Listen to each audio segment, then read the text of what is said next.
Muy bien, entonces seguimos con lo que es la psiquiatría forense. Ya en un video anterior vimos lo que era la psiquiatría, la psicología y la diferencia entre ambas, ¿no? Ahora, bueno, también hemos visto lo que es la psicología forense para también entender lo que es la psiquiatría forense, porque ambas ciencias son de la salud mental. Hemos visto que el psiquiatra forense se encarga de hacer ese diagnóstico clínico de enfermedad mental o de trastorno para confirmar y establecer la responsabilidad penal en su dictamen, ¿no? Para emitir ese dictamen y que el juez tenga esa opinión científica de este profesional especializado en esa área, ¿no? Entonces, el psiquiatra forense es una subespecialidad de la medicina. Su objetivo principal es responder, ¿no?, a estos requerimientos médico-psiquiátricos, tanto en el ámbito penal, civil y familiar, ¿no? Se centra, como ya hemos dicho, en el diagnóstico de trastorno mental y asimismo determinar el grado de responsabilidad penal.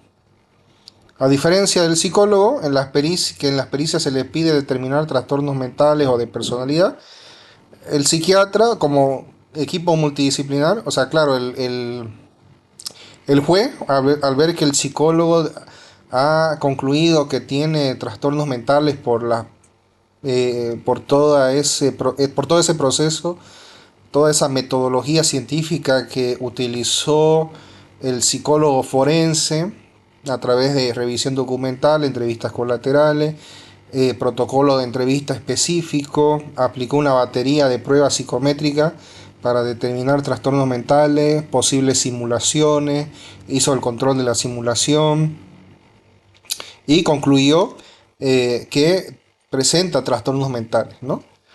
Por ejemplo, la esquizofrenia paranoide, digamos, ¿no? Entonces el juez puede solicitar, o incluso puede ser a solicitud de las partes, que se derive a un psiquiatra forense, ¿no? Entonces, y ya con eso, tener la certeza en la sentencia para una resolución, ¿no? Una sentencia ejecutoriada, digamos, o una resolución, ¿no?, de un juicio oral, digamos. Entonces, para tener esa información, ¿no? Entonces, por eso dice, determina un grado de responsabilidad penal cuando se sospecha que existe, ¿no?, esta enfermedad mental dentro del espectro de la psicosis, es decir, de la enajenación mental, o cuando una persona, un asesino serial, un violador sistemático, para determinar el diagnóstico como psicopatía, ¿no? Que obviamente el psicópata o las personas con trastornos de personalidad son imputables porque tienen plena conciencia de lo que están realizando, ¿no? Si bien hay una anomalía en el lóbulo prefrontal que le impide sentir empatía, remordimiento, culpa, que no se necesita tener un grado o ser un psicópata o tener grado de psicopatía muy elevado para presentar estas características y estar en su sano juicio, digamos, ¿no?, en plena conciencia de sus facultades mentales. Salvo, bueno, hay algunos como trastorno límite de la personalidad que podrían ser semi-imputables por esta condición de esta anomalía en este lóbulo prefrontal, características impulsivas, etcétera, pero que se podría, ¿no?, llegar a una semi-imputabilidad tal vez en esos casos de trastorno límite de personalidad, que eso lo vamos a revisar más adelante, porque son factores de riesgo que convergen desde la niñez, factores de riesgo, eh, abandono, familias violentas, etcétera, que originan este tipo de anomalías dentro de la personalidad y la persona no puede, porque como tiene esta alteración a nivel del lóbulo prefrontal, son personas impulsivas, que no tienen regulación emocional, pasan del amor al odio de 0 a 1000 y son bastante perjudiciales para la sociedad, realizan denuncias falsas, etcétera. Pero por esta condición podrían llegar a ser semi-imputables, ¿no? Por ejemplo, un homicidio por emoción violenta, donde en ese momento del hecho, y como la persona se determina que tenía trastorno límite, y en el momento del hecho, obviamente, no de un, por ejemplo, de que lo encontró a su pareja con otra mujer y en emoción violenta lo asesina, y no tenía las facultades para controlar esos impulsos porque tiene un trastorno límite diagnosticado en la pericia que se realizó el psicólogo, el psiquiatra, podría llegar a ser podría llegar a ser semi imputable, ¿no?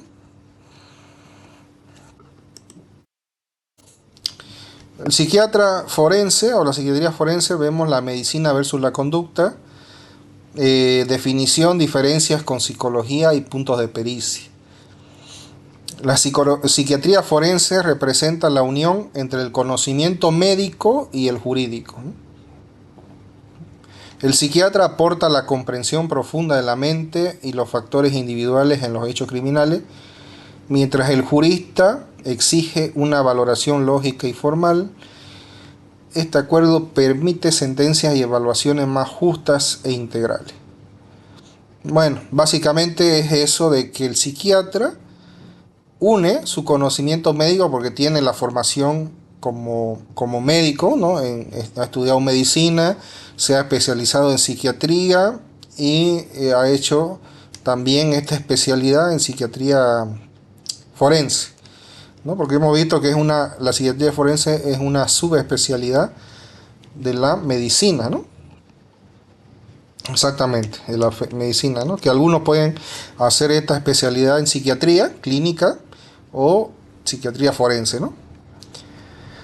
Entonces, ahí está, ¿no? Su especialidad, la medicina, enfocado en la salud mental, en la clínica y la ley. Aplicar sus conocimientos médicos sobre enfermedades mentales, patologías, eh, ¿no? En el tema biológico, sobre todo, para resolver cuestiones legales, civiles o penales. Y contrastar con la pericia psicológica, ¿no? En temas de sospechas de trastornos mentales, ¿no? Se centra en diagnóstico de trastornos mentales mayores, estas enfermedades mentales cuya base fuerte son biológicas u orgánicas, como por ejemplo la esquizofrenia y otros trastornos psicóticos que tienen una fuerte base biológica, es una enfermedad mental eh, que, que puede diagnosticar el psiquiatra, ¿no? Ya se requiere estudiar licenciatura, hacer una residencia en psiquiatría y luego una maestría o especialidad en psiquiatría forense. Es bastante largo el camino, ¿no? 6 a 7 años más o menos de medicina, la residencia en psiquiatría de 3 a 4 años y después de esa residencia una maestría o subespecialidad en la psiquiatría forense. Muy bien, ahí tenemos algunas diferencias en el cuadrito también, ya para que lo puedan ver. Biológico, químico y orgánico, el psiquiatra, el forense cognitivo-conductual y emocional. Utiliza test psicométrico, entrevistas, y el psiquiatra, examen mental, historial clínico, laboratorio, ¿no? O sea, son otros exámenes que se le hace a la persona evaluada para determinar enfermedad mental o trastorno mental, ¿no? A diferencia del psicólogo que aplica test psicométricos, entrevistas, observaciones de conducta, eh, ya el psiquiatra va a hacer laboratorio, examen mental, exámenes clínicos, etcétera, ¿no?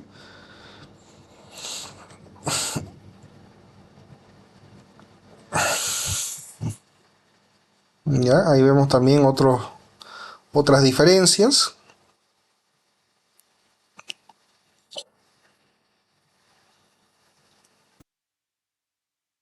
Bueno, ya aquí, sí, ya hemos hablado de estos puntos. Trastorno mental, bueno, ya para ir cerrando ya este tema, el trastorno mental representa una afectación en la salud mental que abarca los trastornos mentales, discapacidades psicosociales y otros estados mentales asociados a la angustia o discapacidad funcional, ¿no? Es decir, hay una alteración o una afectación en, en los factores cognitivos, en la regulación emocional y por ende en la conducta, ¿no? Que se refleja en la conducta. Esto subyace en un estado mental alterado, ¿no? A eso hablamos, de eso hablamos con trastorno mental. Las causas multifactoriales, tanto de origen genético o predisposición genética, que podría ser una causa, el ambiente sociocultural y los procesos psicológicos personales, ¿no?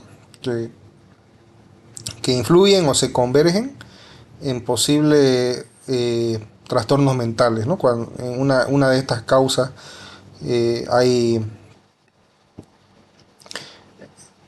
bueno, en una de estos escenarios que pueden haber consecuencias negativas o factores de riesgo. El estrés y la discapacidad. Los trastornos mentales están asociados a un estrés significativo, situaciones de traumas severos, graves, factores de riesgo que hemos nombrado, que conllevan o conducen hacia trastornos mentales, porque la mente no tiene forma adaptativa de elaborar el trauma. Su repertorio de recursos psicológicos es limitado, ¿no? Por eso es que no hay una regulación emocional, fácilmente llegan a la ira, a la violencia, ¿no es cierto? Fácilmente desencadenan los psicóticos en alucinaciones, delirio, porque no tienen estos recursos o son recursos limitados para afrontar situaciones de estrés o de angustia que desencadenan este tipo de problemática social, ¿no? Aquí vemos los diferentes ámbitos, el derecho penal, donde actúa, ¿no? El psicólogo, el psiquiatra, profesionales de la salud mental. En el derecho penal hemos visto bastante la evaluación de la imputabilidad, valoración de riesgo de violencia, autopsia psicológica, daño psicológico y secuela. Bueno, familia para determinar la guarda y custodia, por ejemplo, habilidades parentales, capacidad parental, ¿no? Para determinar si el bien mayor del menor, ¿no? El régimen de visitas, efectos psicológicos del divorcio, adopciones, ¿no? Ahí se puede desenvolver el psicólogo jurídico forense, digamos, ¿no?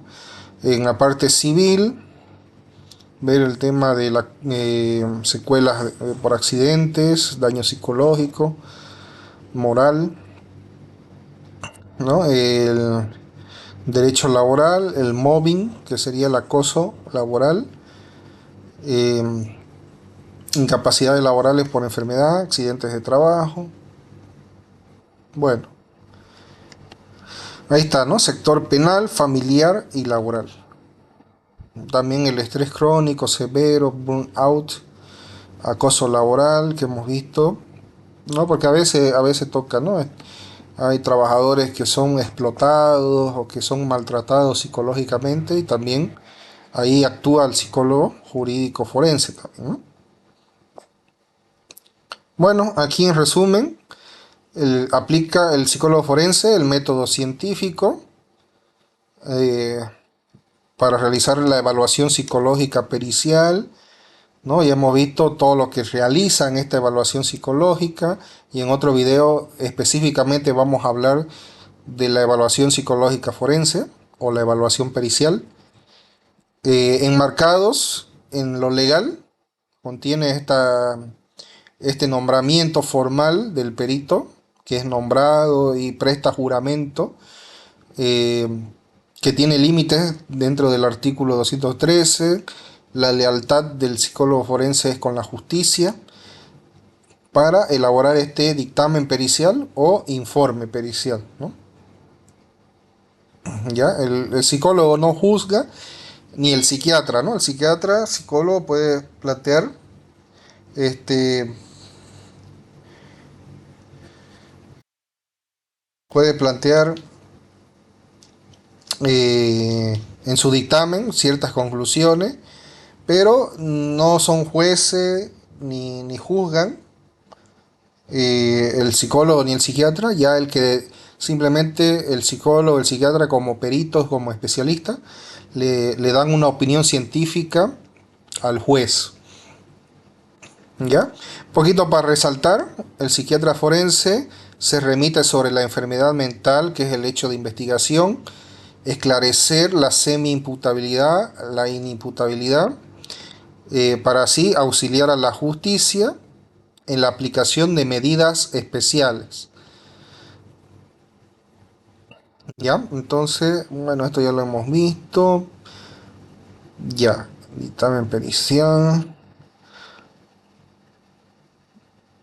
Sí, estos puntos los vamos a tocar bien cuando hablemos de la evaluación psicológica forense. Lo que se evalúa, ¿no? Los factores, esto es lo que le decía, factores, bueno, hay factores dinámicos, estáticos y de protección. Los factores de riesgo también son parte de vivir en un entorno en una familia de recursos limitados, por ejemplo, en la extrema pobreza, eh, donde no se satisfacen necesidades básicas y emocionales, donde constantemente hay violencia, consumo de sustancias, un entorno social que no favorece a las normas, a los límites, a las reglas, a los valores, donde son factores de riesgo que conducen a trastornos de personalidad, trastornos mentales, ¿no? Y por otro lado, los factores de protección son los que quiere decir que hay redes de apoyo, tiene un entorno familiar sólido, estudios, trabajo, porque esto también se analiza para ver si la persona cumple con factores de riesgo o factores de protección y no es un peligro para la sociedad, digamos, ¿no? Es como una balanza, ¿no? Donde uno pone factores de riesgo versus factores de protección, digamos, ¿no? Ya los factores estáticos nos habla que acerca de lo que es el pasado, ¿no? Eh, las vivencias durante la infancia, durante la adolescencia, que no son modificables, pero son altamente predictivas, ¿no? Porque hasta los 20 años termina de madurar el cerebro y para ver si su estructura mental es adaptativa a la sociedad, digamos, ¿no? Y el dinámico, que es el presente, ¿no?